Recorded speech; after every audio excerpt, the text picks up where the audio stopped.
These civilian soldiers usually serve 1 weekend a month.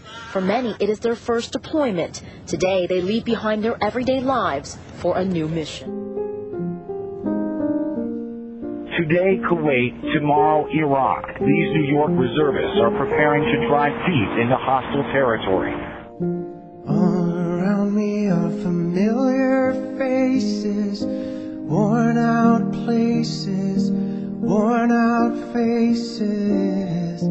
We've got 138,000 troops over there. Looks like they're going to be sticking around for a while. The president acknowledges the job may call for more U.S. troops and warned tough times lie ahead. The advance of freedom always carries a cost, paid by the bravest among us. President Bush may have lied about his National Guard duties during the Vietnam War. What's getting less attention is the thousands who are returning home with serious wounds. Families of injured soldiers don't receive funds from the military to travel to their loved ones in the hospital. Some families of those injured in Iraq say the U.S. government doesn't show them much sympathy. Stu Nadera of Hopewell was escorted away by police and eventually arrested after refusing to leave. Her T-shirt read, "President Bush, you killed my son." Here we went to war for weapons of mass destruction, and now you're blatantly coming out and saying there aren't any?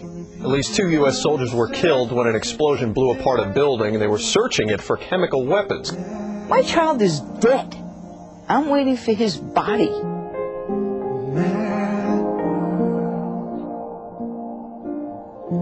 Do you have a message for President Bush? Tell them to get our guys back here. There's no need for them to be there. He was in Iraq less than 2 months before he was killed. He was recently engaged and planned to get married. He was only a semester away from graduating from college. Tomorrow would have been his 29th birthday. These guys aren't numbers, they're all heroes. They take an oath to protect us. We need to protect them too. Only about 2% of the Humvees are armored. The reservists have spent weeks scrounging for parts to add armor to their vehicles. I am the mother of Sergeant Patrick McCaffrey. Before Patrick left, he had me promised me that you will be there for my children.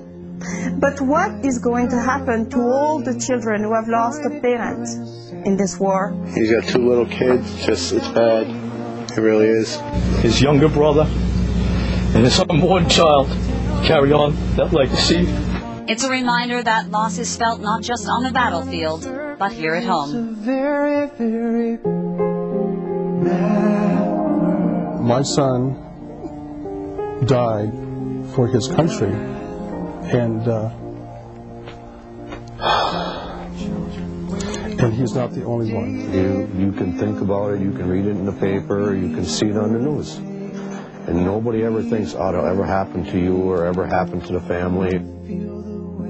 When Casey and I were little, he always used to play with his G.I. Joes. And every now and then he'd let me play too, and that was special. Not because I got to play with his toys, but because I was playing with my big brother. If you're wondering why I'm speaking about Casey in the past tense, you're going to have to ask George W. Bush that. On April 4th of this year, Casey was killed in Iraq.